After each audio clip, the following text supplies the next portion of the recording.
What's going on, guys, and welcome back to the channel. Today we are going to be taking a look at, and I cannot believe I have not done a video on this because I've had it for almost 2 years now, but my Sterling by Music Man JP150. Look at that top. Oh my god, gorgeous.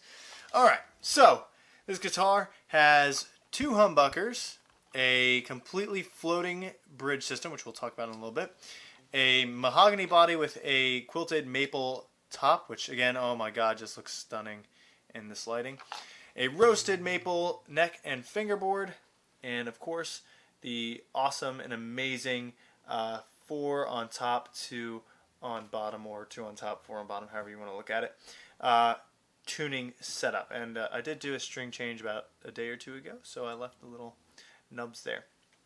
So yeah, so let's just go into it. I'm going to start off with a clean tone on each pickup setting.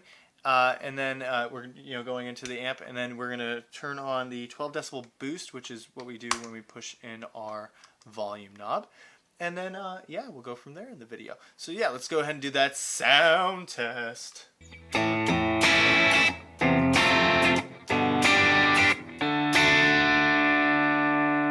was the bridge. Let's go to the middle, so that's neck and bridge.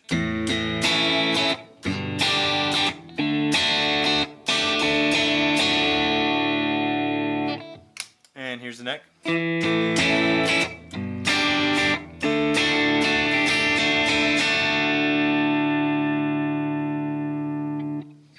And then we're going to go down into the bridge again, where we're going to use the 12 dB boost. Again, we're on a clean channel, so this will give it a little bit more dirt and drive.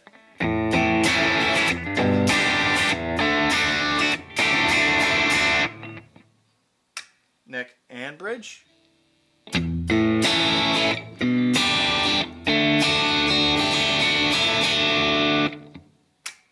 Go into the neck pickup.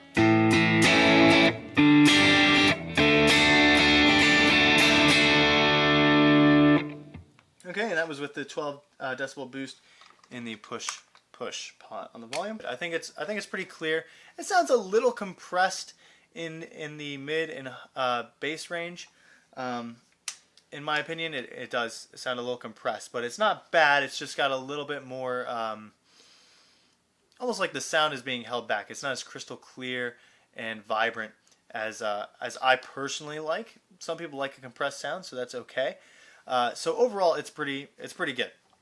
Now, I mentioned in one of my videos that I usually set up my own guitars and do all the work on them. However, this guitar back in January, making this video in October, I did have set up by a professional guitar builder. There were a lot of high frets past the 12th, so like the fretwork was pretty good on the first like 12, and then past that it was pretty bumpy. So I had them do the fret leveling job on here. Now, we talked about the floating bridge a little while ago. So there's a three-way pickup selector. Let's go over that, and it's going to select bridge, middle is going to be both, and upwards is your neck. If we push out this is a 12 dB boost. It's a push-push pot. So you push, right? And then just a normal tone knob. The bridge is really cool. So it's a 2-point fulcrum bridge, and the cavity for it is actually cut out further in the body than the bridge is. So you can actually pull back, almost like a Floyd Rose capability. You got a lot of options for pulling it back, rather than like on a PRS or a Strat or some other guitars where you pull it back and it hits the body, or you pull it back and you just can't really do anything, right? And then of course you can push it forward to get your dive bombs and things like that. Now, if we come to the neck, the frets are just your standard like nickel frets. They're not anything special. They are supposed to be jumbo. There was so much inconsistency in mine that they're pretty worn down after the fret job. I'm actually thinking about getting stainless steel put on here. The nut, I cannot find. I'll look again before I post the video, and if there's a correction, I'll leave it down in this area. But I believe it is a graphite nut. If not, it is a really good plastic, honestly. The nut itself doesn't bind up or anything, and that's really partially because of the way the headstock is set up on these is so innovative and amazing, in my opinion. But the nut itself does really well. It did need a little bit of work because it was cut a little too, the slots were cut a little too high when I got it, but overall it is really good. And one of the nice things about this is it comes with locking tuners. So these are 18:1 ratio locking tuners. They're not really branded. I think they're supposed to be like Sterling's tuners, but they're not branded or anything like that. But they work amazing. Yeah, so overall, a great guitar. It's got your, take this off real quick. It's got your 5-bolt assembly on the back for the neck. And then you have your tremolo cavity and a place for a 9-volt battery to power that 12 decibel boost. So pretty awesome. We're gonna go back down to the bridge, and I'm gonna give it a little bit more gain on the amp. All right, so you notice there's probably a little bit more feedback on the amp now.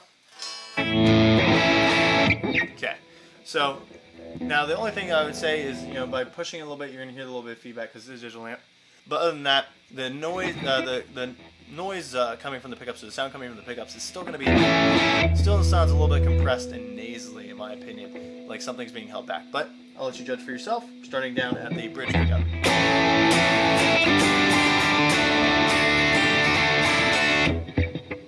And I'll go to the middle, so neck and bridge.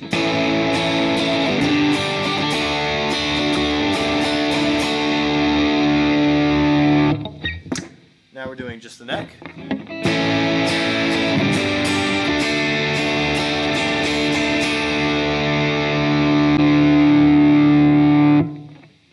And now we'll go back down to the bridge. 12 decibel boost with gain. Okay, so it gets a little bit more open sounding, like as if it's compressed slightly less. But the notes still don't have the clarity. It just, I guess the volume push kind of makes it feel less compressed. So here's again the same riff with a little bit of drive, 12 decibel boost on the bridge pickup.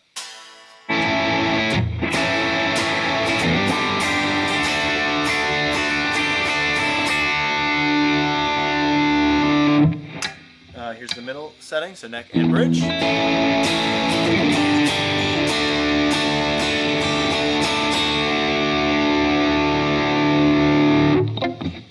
Here is the neck pickup, again with the same 12 decibel boost.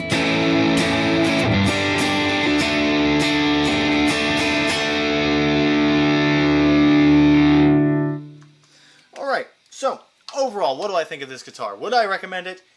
Yes. Now, with the pickups in mind, like I said, they're not my style. But overall, this guitar is fantastic. The biggest thing I would say that, you know, was a downside was the amount of fret material that had to be taken off in order for them to be leveled. You know, some from the factory they just didn't do a very good job, honestly. And then my luthier friend had to do quite a bit of leveling on them, and I would say they probably have about half the material they did before. Now I did play it for about a year before I had that done. So again, I wore down the frets a little bit myself, so it's partially because of that. But just keep that in mind. Everything else with this guitar, right? So if you get it set up and have the frets taken down about as much as I did, which I doubt that would happen again. Honestly, I think that was just like a fluke that mine, you know, had that needed that done. I would say these frets are still going to last you a couple of years, 2-3 years, before you have to think about getting new frets. And then, you know, with the tremolo system being fully floating is amazing. The 12 decibel boost, I don't love it, but I don't hate it. On a clean tone, I will totally use it to give me a little bit more drive if I need to go into that like bluesy kind of vibe that I need to get. But I don't use it on distorted tones very often. It just doesn't, in my opinion, it doesn't add anything, but it is pretty cool. And then the locking tuners, amazing, nut, amazing. So yeah, definitely would recommend this. With a 16-inch radius and a very thin profile neck, it is a very fast feeling guitar too. So thank you so much for watching this video, guys. If you liked it, give it a thumbs up. Subscribe to the channel for more content like this, and I do lessons as well on YouTube, as well as, if you want, there's a link in my video description if you are interested in private lessons. So thank you again for watching this video, and if you're interested in getting one of these beautiful quilted maple top guitars, oh my goodness, there's also an Amazon affiliate link down below that you can click on, and you can purchase one of these beautiful guitars for yourself. That also helps out the channel because I get a small commission from each sale that is made through my Amazon affiliate link. So again, thank you guys, and I'll see you next time.